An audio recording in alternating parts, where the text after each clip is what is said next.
live at 12.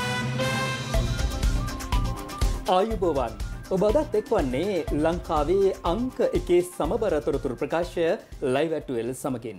අද live ඇට් 12 තුලින් ඔබ හමුවන මම මංජුල වීරසිංහ. මම චවිකා ගුණසේකර. සුපුරුදු පරිදි මුලින්ම බලමු සිරස්තල. කොවිඩ් උවදුරට විසඳුම ලෙස එන්නත ලබා දීමට රජය සූදානම්. ජනතා වගකීම සෞඛ්‍ය උපදෙස් පිළිපැදීම බව ජනපති අවධාරණය කරයි. ඊයේත් කොවිඩ් ආසාදිතයින් 895ක්. සමස්ත ආසාදිත සංඛ්‍යාව 1,586,000 දක්වා ඉහළට. කොළඹින් ආසාදිතින් 218ක්. තවත් කොවිඩ් මරණ 4ක්. විදෙස් ජාතිකයින් 2 දෙනෙකුත් ඒ අතර. සෞඛ්‍ය මාර්ගෝපදේශවලට යටත්ව ඉදිරියටත් පාසල් පවත්වාගෙන යාමට අධ්‍යාපන අමාත්‍යාංශය තීරණය කරයි. නිරෝධායන නීති කඩ කරන්නන් සොයා අදත් මෙහෙයුම්. නීති කඩ කළ පුද්ගලයින් 19 දෙනෙකු ප්‍රදේශ කිහිපයකදී අත්අඩංගුවට.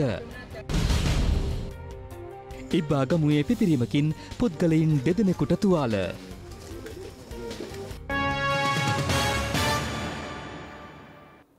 COVID-19 වසංගත උවදුරට අවසන් විසඳුම එන්නත්කරණය පමණක් බව ජනාධිපති ගෝඨාභය රාජපක්ෂ මහතා පවසනවා. ජනාධිපතිවරයා පෙන්වා දෙන්නේ ජනතාවට එන්නත් ලබා දීම සඳහා සැකසූ විධිමත් වැඩපිළිවෙලක් රජය සතුව පවතින බවයි. නිවේදනයක් නිකුත් කරමින් ජනාධිපති මාත්‍යාංශය පෙන්වා දෙන්නේ කොවිඩ් අභියෝගය සාර්ථකව ජය ගැනීමට නම් මෙම වසංගතය පැතිර ගිය පළමු වටයේදී සිදු කළක් මෙන් සෞඛ්‍ය බලධාරීන් නිර්දේශ කර ඇති සියලු නීති රීති හා උපදෙස් ජනතාව අකුරටම පිළිපැදිය යුතු බවයි. ලෝක සෞඛ්‍ය සංවිධානය දැනට අනුමත කර ඇති සහ ඉදිරි කාලය තුළ අනුමත කිරීමට නියමිත කොවිඩ් මර්ධන එන්නත් අතරින් 4ක්ම ශ්‍රී ලංකාවට ගෙන්වා ගැනීමට රජය විධිවිධාන සකසා ඇති බවද ජනාධිපතිවරයා පෙන්වා දෙනවා. COVID-19 ව්‍යාප්තිය පිටුදැකීමේ කොඳු නාරටිය වනුයේ මූලික මහජන සෞඛ්‍ය මාර්ගෝපදේශ පිළිපැදීම බව ලෝක සෞඛ්‍ය සංවිධානයේ ප්‍රධානියා ඊයේ යලිත් වරක් අවධාරණය කළ බවත් ජනාධිපතිවරයා පවසනවා. ජනාධිපති ගෝඨාභය රාජපක්ෂ මහතා පෙන්වා දෙන්නේ සෞඛ්‍ය උපදෙස් අනුගමනය කිරීම හා ශික්ෂණයක් සහිත විනයගරුක සමාජ චර්යාව වෛරස ව්‍යාප්තිය නතර කිරීමට සාර්ථක විසඳුමක් බව එවැනි ශික්ෂණයක් පෙන්නුම් කළ සියලු රටවල අත්දැකීම බවයි. COVID-19 උවදුරට විසඳුමක් ලෙස යම් කලකට රටවසා දැමීම සිදු කළ යුතු බව ඇතමුන් කල්පනා කරන බවද ජනාධිපතිවරයා සඳහන් කළා. ජනාධිපතිවරයා පෙන්වා දෙන්නේ ආරම්භක අවස්ථාවේදී එවැනි ක්‍රියාමාර්ගයකින් සතුටුදායක ප්‍රතිඵල අත්වුවද දිගුකාලීනව එය ජන ජීවිතයට සහ ආර්ථිකයට අතිශය හානිකර බලපෑම් ඇති කරන බවයි. ආර්ථික ක්‍රියාකාරීත්වය මුළුමනින්ම අඩපණ කරන අගුල් දැමීම හෝ ඇඳිරි නීතිය පැනවීම ශ්‍රී ලංකාව වැනි සංවර්ධනය වෙමින් පවතින රටවල කළ නොහැකි බවද ජනාධිපතිවරයා පෙන්වා දෙනවා. එබැවින් රජය සිය කාර්ය ඉටු කරන අතර ජනතාව රටේත් තමාගේත් සුභසිද්ධිය තකා ස්වකීය වගකීම හා යුතුකම ඉටු කළ යුතු බව ජනාධිපති ගෝඨාභය රාජපක්ෂ මහතා ප්‍රකාශ කළා. මුහුණු ආවරණ නොපැළඳි සහ නිරෝධායන නීතීන් කඩකළ පුද්ගලයන් 19 දෙනෙකු ඊයේ දිනය තුලදී අත්අඩංගුවටගත් බව පොලිස් මාධ්‍ය ප්‍රකාශක නියෝජ්‍ය පොලිස්පති අජිත් රෝහණ මහතා සඳහන් කළා. නිරෝධායන නීතීන් කඩකරන පුද්ගලයන් සොයා අදත් ප්‍රදේශ රැසක පොලිසිය සහ මහජන සෞඛ්‍ය පරීක්ෂකවරුන් මෙහෙයුම් සිදු කළා.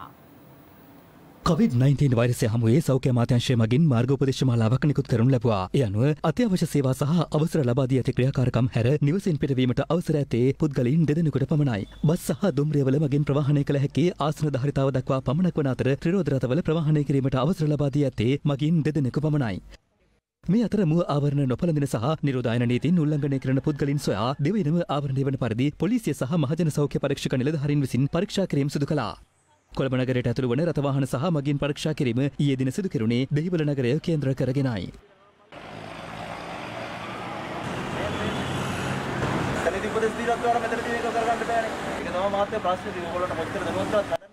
එමෙන්ම පෑලියගොඩ මධ්‍යම මත්ස්‍ය වෙළඳ සංකීර්ණයේද නිරෝධායන නීති උල්ලංඝනය කරන පුද්ගලයන් සොයා පෑලියගොඩ පොලිසිය විසින් පරීක්ෂා කරනු ලැබුවා.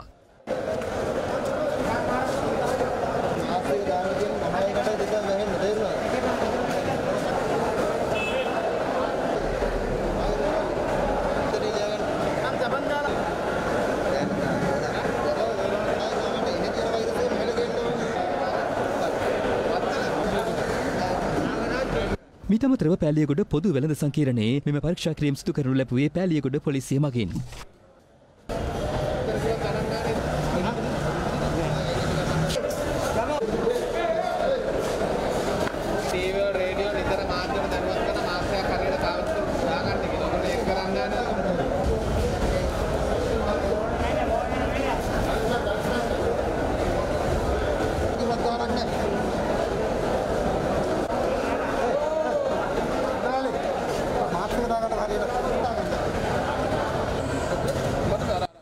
තවද කඳාන නගරයේ මුව ආවරණ නොපළඳින සහ නිරෝධායන නීති උල්ලංඝනය කරන පිරිස් සොයා මහජන සෞඛ්‍ය පරීක්ෂක නිලධාරීන් විසින් මේ පරීක්ෂා කිරීම සිදු කළා.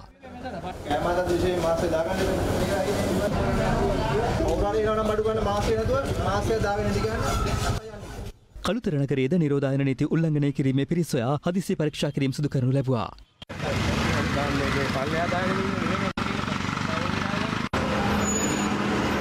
කොන්දොස්තර මහත්තයා රිදුරු මහත්තයා මාක්ස් එක දාලා නැත්තම් කතා කරලා කියන්නේ. ප්‍රිය සම්බන්ධ උපදෙස් පිළිපදින්න. ඔබගේ වගකීම් විරහිත වූ හැසිරීම. දරුවන් එමෙන්ම වෙනත් දිස්ත්‍රික්කවලින් වවුනියාව දිස්ත්‍රික්කයට පැමිණෙන රථවාහන පරීක්ෂා කිරීම මගින්ගේ උෂ්ණත්ව පරීක්ෂා කිරීමද සිදු කරනු ලැබුවා.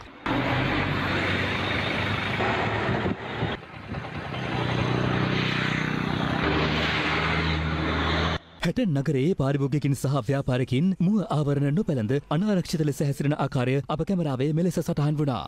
මල්ලි මාස්ක් එක්කෝ. මල්ලි මාස්ක් දාන්නේ නැද්ද? මාස්ක්. කොරෝනා කියන අමතකයිද? අයියා මාස්ක් එක හරියට දාගන්න. අයියා මාස්ක් එක දාගන්න අයියා. මුව ආවරණ නොපැළඳි සහ නිරෝධායන නීති උල්ලංඝනය කළ පුද්ගලයින් 19 දෙනෙකු ඊයේ දින අත්අඩංගුවටගත් බව පොලිස් මාධ්‍ය ප්‍රකාශක නියෝජ්‍ය පොලිස්පති අජිත් රෝහණ මහතා ප්‍රකාශ කළා. ඒ වගේම අප්‍රේල් අවුරුදු වලින් පසු එළඹෙන කාල පරිච්ඡේදයක් ඔබ විවිධ චාරිකාවලට සහභාගී වෙන්නට පුළුවන්. ඒ වගේම විවිධ ආගමික ස්ථානවලට ගමන් කරන්න පුළුවන්. ඒ වගේම විවිධ ආගමික උත්සවවලට සහභාගී වෙන්න පුළුවන්. නමුත් ඒ සෑම අවස්ථාවකදීම නිරෝධායන රීති 100%ක්ම අනුගමනය කරන්න සෑම විටම මේ සම්බන්ධයෙන් සෞඛ්‍ය රීති අනුගමනය කරමින් කටයුතු කරන්න, මුහුණු ආවරණ පළඳින්න, දුරස්ථභාවයේ තබා ගන්න සෑම අවස්ථාවකදීම මේ කටයුතු වල නිරත වෙන්න. සමහර අවස්ථාවලදී නිරීක්ෂණය වී තිබෙනවා පුද්ගලයන් මහා මාර්ගයේ පොදු ස්ථානවලදී මුහුණු ආවරණ පළඳිනවා. ඒ වගේම ඉන් පසුව සංවෘත ස්ථානයකට ඇතුළු වී රැස්වීමකට වෙනත් ක්‍රියාකාරකමකට සහභාගී වීමේදී ඒ ඉවත් කරනවා. නමුත් එම ස්ථානයේ ඊට වඩා වැඩි අවදානමක් තිබෙන ස්ථානයක්. ඒ නිසා ඒ ගැන නිරන්තරයෙන් කටයුතු කරන්න. ශ්‍රී ලංකා පොලිසියත් පොදු ප්‍රවාහන සේවාවල ඒ වගේම පොදු ස්ථානවල සිවිල් ඇඳුමින් සැරසුණු පොලිස් නිලධාරීන් යොදවා මේ පිළිබඳව නිරීක්ෂණය කිරීමටත් ඒ අනුව නීතිය ක්‍රියාත්මක කිරීමටත් බලාපොරොත්තු වෙනවා. විදෙස් රටවල සිටින ශ්‍රී ලාංකිකයින් මෙරටට රැගෙන ඒම අඛණ්ඩව සිදු කරන බව ආරක්ෂක මාණ්ඩලික ප්‍රධානී යුද හමුදාපති ජෙනරල් ශවේන්ද්‍ර සිල්වා මහතා පවසනවා. ඔහු වැඩිදුරටත් ප්‍රකාශ කළේ එන්නත් මාත්‍රා දෙකම ලබාගෙන පැමිණෙන අය PCR පරීක්ෂණයෙන් අනතුරුව නිරෝධායනයට යොමු නොකොට මුදා හරින බවයි. ඊයේ දිනෙත් අපි පිටරටවල් වලින් 1516 දෙනෙකු රටට ගෙන්නු ලැබුවා. අපි කිසිසේත් මේ අපි කතා කරන මොහොත වෙනටත් රටවල් වලින් එන අයලුත් ගෙන්නන එක නවත්තන්න අපි කටයුතු කරලා නැහැ. අපිට විවිධ ආකාරයෙන් සමහරලාට විරෝධතා එනවා ගෙන්නන්න එපා කියන එක. නමුත් රටේ ජනතාව පිටරටවල ඉන්න ජනතාව ලංකාවට එන්න බලා ඉන්න අයවලුන් ඔවුන් අපි නවත්තන්න නැතුව මේ ආකාරයෙන් තවදුරටත් ගෙන්නනවා.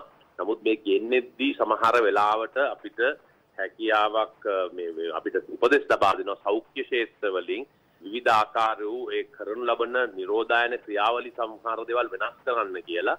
ඒ ඇත්තටම රටේ ජනතාවගේ ආරක්ෂාව වෙනුවෙන් නැත්තම් මේක නවත්වන එක පුළුවන්. නමුත් නවත්තන්න බෑ. අපිට අපේ ශ්‍රී ලාංකීයන් ජනතාව ගෙන්නා ගන්න ඕනේ.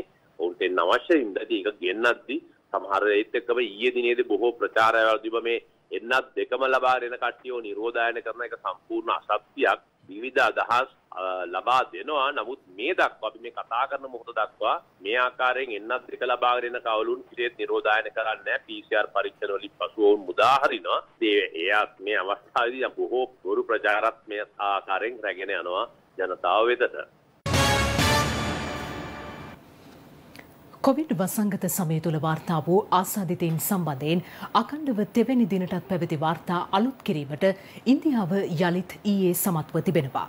ඒ ඊයේ දිනේද එරටින් වාර්තා වූ නව ආසාදිතයින් සංඛ්‍යාව 3,49,000 ඉක්මවා යාමත් සමගයි.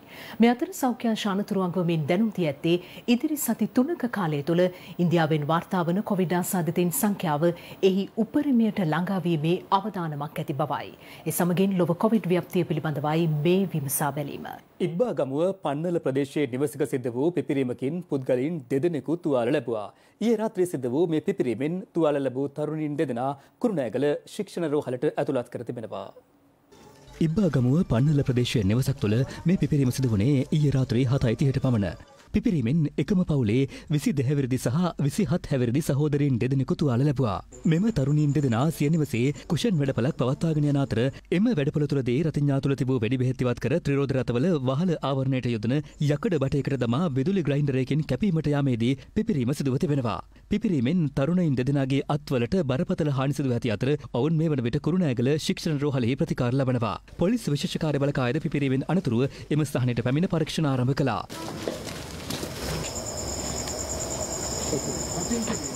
සිද්ධිය සම්බන්ධයෙන් පරීක්ෂණ කටයුතු සඳහා පොලිස් කණ්ඩායම් කිහිපයක් පත් කර ඇත්තේ මොවුන් කිසියම් ත්‍රස්තවාදී කටයුත්තකට සූදානම් වූයේදැයි සැවීම සඳහායි.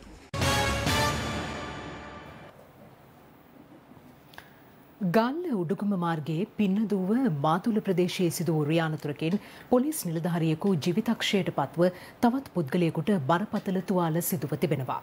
මේ අතර පසුගියදා යතුරු පැදිකරුවෙකු අනතුරකට ලක් කරමින් පලා ගිය ටිපර් රථයේ රියදුරා අත්අඩංගුවට ගැනීමට හැකි වූ බව පේදුරුතුඩුව පොලිසිය සඳහන් කළා. යාපනය පේදුරුතුඩුව තික්කම් ප්‍රදේශයේදී පොලිස් යන නොතකා වැලි ප්‍රවාහනය කළ ටිපර් රථයක් ඉදිරියට ධාවනය කිරීමත් සමග යතුරුපැදියක් අනතුරට ලක් වුණා. යතුරුපැදිය අනතුරට ලක් වන ආකාරය අසල තිබූ ආරක්ෂිත කැමරාවක මෙලෙස සටහන්ව තිබුණා.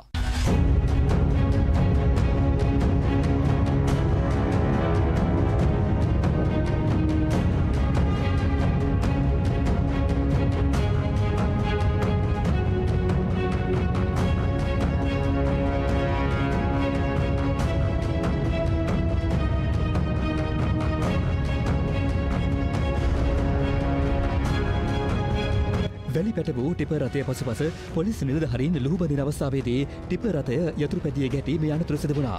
අනතුරින් එහි ගමන්ගත් පාසල් ගුරුවරයෙකුට තුවාල සිදුව මේ වන විට පේදුරුතුඩුව රෝහලේ ප්‍රතිකාර ලබනවා. ටිපර් රථයේ පසුපස පොලිසිය ලුහුබඳින අවස්ථාවේදී ටිපර් රථය මාර්ගයෙන් නවතා එහි රියදුරා පලා ගොස් සැඟව සිටියේදී ඔහු ඊයේ දින අත්අඩංගුවට ගනු ලැබුවා. අත්අඩංගුවට ගත් රියදුරු පේදුරුතුඩුව මහේස්ත්‍රාත් අධිකරණයට ඉදිරිපත් කරන බවයි පොලිසිය පැවසුවේ. ගල්ල උඩුගම මාර්ගයේ පින්නදුව මාදුල ප්‍රදේශයේදී යතුරුපැදියක් සහ වෑන් රථයක් ගැටී ඊයේ රාත්‍රියේ තවත් අනතුරක් සිදු වුණා. ඉතිපාට වෑන් එක මේ පැත්තෙන් ආවා. ජාලි පැත්තෙන් එක. අර පැත්තෙන් ආව මොටර් සයිකල් එක. ආවෙන් පස්සේ වෑන් එකේ දකුණු පැත්ත තමයි හැපුණේ. පාරටම හැපිලා දූරියන් ගාලා වැටුණා. අනතුරින් යතුරුපැදියේ ගමන්ගත් පුද්ගලයන් දෙදෙනාට බරපතල තුවාල සිදුව කරාපිටිය ශික්ෂණ රෝහලට ඇතුළත් කළා. රෝහලේ ප්‍රතිකාර ලැබමින් සිටියේදී යතුරුපැදිකරු ජීවිතක්ෂයට පත්ව තිබෙනවා. එලෙස ජීවිතක්ෂයට පත්ව ඇත්තේ අග්නිවන පොලිසියට අනියුක්තව සේවය කළ ගල්ල රිච්මන්ඩ් කන්ද ප්‍රදේශයේ පදිංචි 35 හැවිරිදි පොලිස් නිලධාරියෙක්. රිය අනතුර සම්බන්ධයෙන් වෑන් රථයේ රියදුරා අත්අඩංගුවට ගෙන ඇති අතර අග්නිවන පොලිසිය වැඩිදුර පරීක්ෂණ සිදු කරනු ලබනවා. ඔබ නැවතත් ලයිව් ඇක්ටුවල් සමගින් හිටපු අමාත්‍ය රිෂාඩ් බදියුදීන් සහ ඔහුගේ සොහොයුරා වන රියාජ් බදියුදීන් දින 90ක කාලයක් රඳවාගෙන ප්‍රශ්න කිරීම සඳහා අධිකරණ නියෝගයක් ලබා ගැනීමට සූදානම් වන බව පොලිස් මාධ්‍ය ප්‍රකාශක නියෝජ්‍ය පොලිස්පති අජිත් රෝහණ මහතා සඳහන් කරනවා. පාස්කු ප්‍රහාරකයින්ට ආධාර අනුබල දීමේ චෝදනාවට හිටපු අමාත්‍යවරයා සහ ඔහුගේ සොහොයුරා අපරාධ පරීක්ෂණ දෙපාර්තමේන්තුව සහ ත්‍රස්ත විමර්ශන ඒකකය විසින් ඊයේ අලුයම් කාලයේදී අත්අඩංගුවට ගනු ලැබුවා. මේ අතර අත්අඩංගුවට ගත් රිෂාඩ් බදියුදීන් පිළිබඳව සහ හරින් ප්‍රනාන්දු රෝහල්ගත වීම සම්බන්ධයෙන් අදත් පක්ෂ විපක්ෂ දේශපාලනඥයින් විවිධ අදහස් පළ කළා. අපි මුලින්දම්ම කියපු දේ තමයි කරාතිරම ඒවා බලන්නේ නැතුව මේ පාස්කු ප්‍රහාරය පිටුපස්ස සිටින වගේම පාස්කු ප්‍රහාරය සිද්ධ කළ අය ඒ සියලු දෙනාටම අපේ රටේ නීතිය හැටියට දෙන්න ඕනේ ඉහළම දඬුවම් ලබා දිය යුතුයි. රිෂාඩ් බදුරුදීන් මැතිතුමාව අත්අඩංගුවට ගන්නවා. උසාවි නියෝගයක් අරගෙන එතුමාගේ නිවසට ගියා නම් අපිට පේනවා යම්කිසි නීති පද්ධති රාමුවක තුල ආණ්ඩුව වැඩ කරලා තිබෙනවායි කියලා. නමුත් මේ කිසිදී නීති පද්ධති රාමුවකින් තොරව ආණ්ඩුව මෙහෙම අත්අඩංගුවට ගැනීම මෙවැනි කාරණාවලට මම හිතන්නේ නැහැ කවුරුවත් එකඟ වෙයි කියලා. රිෂාඩ්ව ගන්න කියලා කොච්චර කල් ඉඳන්ද කියන්නේ. ඒ කියන්නේ අපි ගන්නවා වගේනේ කියන්නේ. දැන් අහනවා ගත්තාම කවුද කියලා. අපිට ඒක සම්බන්ධකමක් නැහැ. අර අරලියගහ මන්දිරයේ පුරුද්ද ආදේශ කරන්න එපා කියලා අපි කියනවා. අරලියගහ මන්දිරයේ FCID එක හදලා ඒ පළපුරුද්ද ආදේශ කරන්න එපා අපිට. ඊට ප්‍රථමත් රිෂාඩ් බදුදීන් මහත්මයායි එයාගේ සහෝදරයා අත්අඩංගුවට ගත්තා. ඊට පස්සේ ආණ්ඩුවම කිව්වා ඒ පිළිබඳ පරීක්ෂණ කරා කිසිම චෝදනාවක් නැහැ කියලා. ඒ නිසා දැන් අපිට පේනවා බොහොම පැහැදිලි සැකයක් තියෙනවා හරින් ෆර්නැන්ඩෝ මැතිතුමා ඇතුළු ඒ ක්‍රියාකාරී පිරිස් අත්අඩංගුවට ගැනීමට දරන ලද උත්සාහය විරුද්ධ පාක්ෂිකයන් මර්ධනය කිරීම තමයි මේ සිදු කරගෙන යන්නේ. දැන් රිෂාඩ් බදුදීන් අත්අඩංගුවට ගන්නකොට ඊළඟට ඒ පොලිමේ ඉන්න අනිකුත් බලුකුක්කෝ ටික බය වෙලා ඉන්නවා. දැන් බලන්න හරින් ප්‍රනාන්දු මන්ත්‍රීවරයාට වෙච්ච දේ. හරින් ප්‍රනාන්දු මන්ත්‍රීවරයා කියනවා රැල්ලට බය නම් වැල්ලට යන්නේ නැහැ කියලා. පාර්ලිමේන්තුව ඇතුලේ මාත් එක්ක ගහ ගන්නවා. එදා රාත්‍රියේ පෞද්ගලික රෝහලක ගිහිල්ලා බෙහෙත් ගන්න නතර වෙනවා. ඒ නතර වෙන්නේ අත්අඩංගුවට ගන්න බය නිසා. මෙරටින් වාර්තා වූ COVID-19 ආසාදිතයින් සංඛ්‍යාව ලක්ෂයේ සීමාව පසු කරමින් 1,586 දෙනෙකු මේ වන විට වාර්තා වී තිබෙනවා. ඒ ඊයේ වාර්තා වූ ආසාදිතයින් 895 දෙනාද සමගයි. මේ අතර තවත් ආසාදිත මරණ 4ක් ඊයේ වාර්තා වුණා. ඉන් 2 දෙනෙකුම විදේශික පුද්ගලයින්. මෙරටින් ඊයේ වාර්තා වූ ආසාදිත මරණ 4න් 2 දෙනෙකුම මෙරට නේවාසිකව සිටින විදේශික පුද්ගලයන් බවයි සෞඛ්‍ය සේවා අධ්‍යක්ෂ ජෙනරාල්වරයා ඊයේ තහවුරු කළේ. ඒ කොළඹ 2 පදිංචිව සිටි 42 හැවිරිදි විදේශිකයෙකු සහ කොළඹ 4 පදිංචිව සිටි 63 හැවිරිදි විදේශික පුද්ගලයෙක්. මිට අමතරව රත්ගම පදිංචිව සිටි 46 හැවිරිදි පුද්ගලයෙකු සහ කුලියාපිටිය පදිංචිව සිටි 65 හැවිරිදි පුද්ගලයෙකුද COVID-19 ආසාදනය වීම හේතුවෙන් මිය ගොස් වෙනවා. මේ අනුව මෙරටින් වාර්තා වී ඇති සමස්ත ආසාදිත මරණ සංඛ්‍යාව 642 දක්වා ඉහළ ගියා. මෙරටින් ඊයේ වාර්තා වූ ආසාදිතින් 895 දෙනාගෙන් 15 දෙනෙකු විදේශගතව සිට දෙවෙනිට පැමිණ නිරෝධායන වෙමින් සිටි පුද්ගලයින්. තවත් ආසාදිතින් 18 දෙනෙකු වාර්තා වී ඇත්තේ බන්ධනාගාර ආශ්‍රිතවයි. මෙරටින් ඊයේ වාර්තා වූ ආසාදිතින්ගෙන් වැඩිම ආසාදිතින් සංඛ්‍යාවක් වාර්තා වුණේ කොළඹ දිස්ත්‍රික්කයෙන් වන අතර එම සංඛ්‍යාව 218ක්. ඒ අනුව කොළඹ දිස්ත්‍රික්කයෙන් මේ වන විට වාර්තා වී ඇති සමස්ත ආසාදිතින් සංඛ්‍යාව 33156ක්. කුරුණෑගල දිස්ත්‍රික්කයෙන් ආසාදිතින් 150 දෙනෙකු ඊයේ වාර්තා වීමත් සමග කුරුණෑගලින් වාර්තා වී ඇති සමස්ත ආසාදිතින් සංඛ්‍යාව 3951 දක්වා ඉහළ ගියා. කළුතර ඊයේ වාර්තා වූ ආසාදිතින් සංඛ්‍යාව 147ක්. ඒ අනුව කළුතරින් ආසාදිතින් 7124ක් වාර්තා වී තිබෙනවා. ගම්පහෙන් ආසාදිතින් 129ක් වාර්තා වූ අතර මේ වන විට ගම්පහෙන් වාර්තා වී ඇති සමස්ත ආසාදිතින් සංඛ්‍යාව 19409ක්. මේ වන විට මෙරටින් වාර්තා වී ඇති සමස්ත ආසාදිතින් 1,586 දෙනාගෙන් 94155 දෙනෙකු සුවය ලබා තිබෙනවා. තවදුරටත් ප්‍රතිකාර ලබන ආසාදිතින් සංඛ්‍යාව 5789ක්. ඉදිරි සති දෙක තුලත් ඉතාමත්ම තීරණාත්මක විදියට රෝගීන් වැඩිවීමේ අවදානම ඉතාමත්ම තදින්ම තියෙනවා.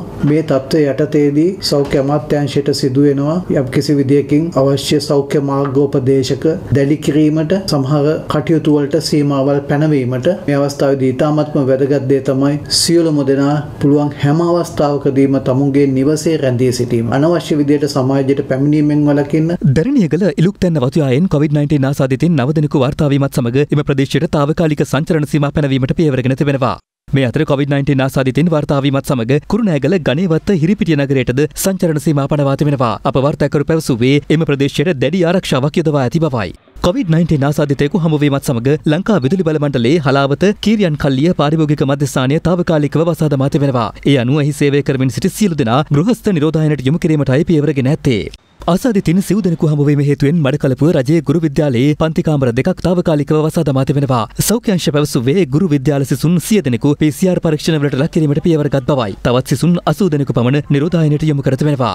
අම්පාර උහන ප්‍රදේශයේ සිදු කළ රැපිඩ් ඇන්ටිජන් පරීක්ෂණ 22කදී යාබද නිවාස 3ක පදිංචි 7 දෙනෙකුට COVID-19 ආසාදනය වී ඇති බව හඳුනා ගැනුණා. PCR පරීක්ෂණ 77ක්ද ඊයේ සිදු කළ බවයි උහන සෞඛ්‍ය වෛද්‍ය නිලධාරී කාර්යාලය ප්‍රකාශ කළේ.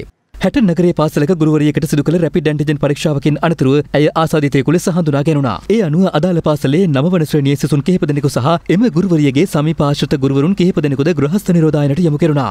බණ්ඩාරගම ඉන්ධන පෙරවුම් හලේ බෞසර් රථ රේදුරා COVID-19 ආසාදිතයෙකු බවට හඳුනා ගැනුණා. ඒ අනුව අදාළ ඉන්ධන පෙරවුම් හල తాවකාලිකව වසා දමා ඇති අතර ඔහුගේ සමීප ආශ්‍රිතයින් ලෙස හඳුනාගත් පොම්පකරුවන් 14 දෙනෙකු නිරෝධායනයට ලක් කිරීමටයි සෞඛ්‍ය අංශ පියවර ගත්තේ. දැනට රටේ පවතින තත්ත්වය අනුව ඉතාමත්ම පැහැදිලි තැනින් තැන අනුපොකුරු රාශියක් වර්ධනය වෙමින් තියෙනවා. මේ තත්ත්වය හැමුවේ එළඹෙන වෙසක් පොහොයට විශේෂයෙන්ම අපි බැතිමතුන්ගෙන් ඉල්ලා සිටිනවා දන්සැල් සංවිධානය කිරීම, ඒ වගේම අනවශ්‍ය මහජන ඒකරාශී වීම සංවිධානය කිරීම, ඒ වගේම තොරන් ඇතුළු මහජනතාව එකිය හැකි ස්ථාන සංවිධානය කිරීම නොකරන විදිහට දැනට රට තුළ බලපවත්නා නිරෝධායන නීති අනුවත් එවැනි මහජන ඒකරාශීන් සංවිධානය කිරීම සම්පූර්ණයෙන්ම තහනම්. මේ අතර කොවිඩ් ආසාදිත රෝගීන් සඳහා වෙන් වූ හෝමාගම මූලික රෝහලේ දැඩි සත්කාර ඒකකය ඇතුළු කොවිඩ් රෝගී වාට්ටු සියල්ලම වේවන විට ආසාදිතින්ගෙන් පිරී යාම නිසා තවත් වාට්ටු ඒකක දෙකක් අද දින සිට රෝගීන් ඇතුළත් කර ගැනීම සඳහා වෙන් කළ බව රෝහල් අධිකාරීවරයා ප්‍රකාශ කළා. මෙහිදී අපි දක්න විශේෂ දේ තමයි මෙවර දෙත්සත්කාරකයකට ඇතුල් වෙන්නේ ගියර වගේ නෙවෙයි තරුණ රෝගීන් සහ